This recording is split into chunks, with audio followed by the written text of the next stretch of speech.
নমস্কার বন্ধুরা, কেমন আছো সবাই? আশা করি সবাই ভালো আছো, আর আমিও খুব ভালো আছি। চলে এলাম আজকে আর একটা নতুন ব্লগ ভিডিও নিয়ে। তো এই ভিডিওটা একটু অন্যরকম। এই ভিডিওটা ডেলি ব্লগও নয়, আবার মানে সারাদিনের রুটিন সেটাও নয়, আর কি করছি সেটাও নয়। এটা আজকে আমি একটা রান্না করলাম, রান্না বলতে তোমাদের নিমকি বানালাম, সেটাই তোমাদের সাথে শেয়ার করব। প্রথমে দেখো, ময়দা নিয়ে নিয়েছি পরিমাণ মতো। তোমরা তোমাদের পরিমাণ মতো ময়দাটা নিয়ে নেবে। তাতে সাদা তেল দিয়ে দিয়েছি, ময়ামটা যাতে হয় ভালো করে, দিয়ে ভালো করে নুন আর স্বাদ মতো নুন দিয়ে দিয়েছি। তো নুনটা দেখানো হয়নি, তোমরা স্বাদ মতো নুনটা নিয়ে নেবে। তারপর দেখো ভালো করে হাত দিয়ে ময়ামটা ভালো করে ম্যারিনেট করে নিতে হবে। যেমন দেখবে ময়দাটা হাতে ঢেলা পাকানো হচ্ছে, লাড্ডুর মতো ঢেলা পাকানো হয়ে যাবে চিপে দিলে একবারে, দেখবে তখন দেখবে যে হয়ে গেছে ময়ামটা। তো ভালো করে আমি দেখো এখানে মেখে নিয়েছি, মাখা আমার হয়ে গেছে ময়াম দিয়ে। আর এখানে দেখো আমি টিপে নিচ্ছি, হাতে করে মুঠো করে নিচ্ছি, দেখো একদম। তারপর ময়দাটাকে ভালো করে জল দিয়ে মেখে নেব। তো ময়দাটা আমি বেশি নরমও করবো না আর বেশি শক্তও করবো না, পরিমাণ মতো জল দিয়ে ভালো করে মেখে নেব, যেমন ভালো করে ডোটা তৈরি করা যায়। তো ওখানে আমি ডোটা ভালো করে তারপর জল দিয়ে মেখে নিচ্ছি। মেখে নেওয়ার পরে দেখো এরকম হয়েছে।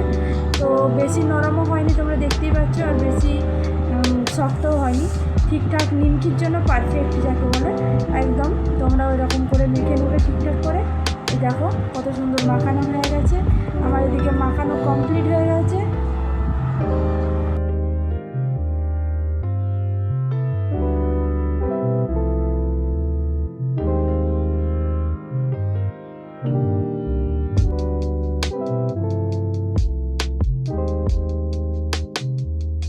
তারপর আমি 10 মিনিটের জন্য এটা রেখে দেবো।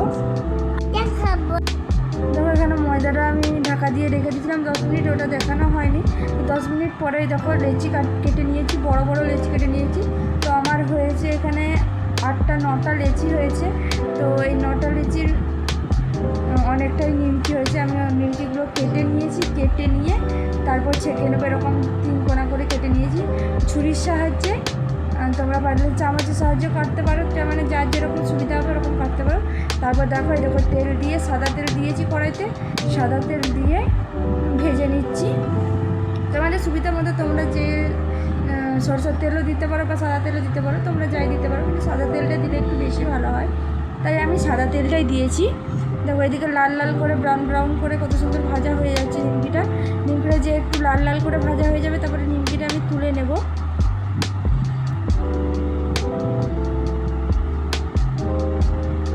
তারপর দ্বিতীয়বার দিয়েছিলাম এটা, দেখো দ্বিতীয়বার দিয়েছিলাম, সাদা ছিল, যে ব্রাউন হয়ে গেছে, তুলে নিয়েছি একটা জায়গাতে দিয়ে, আমি তেলটা ঝরতে দিয়েছি, কানা জায়গাতে তুলে নিয়েছি।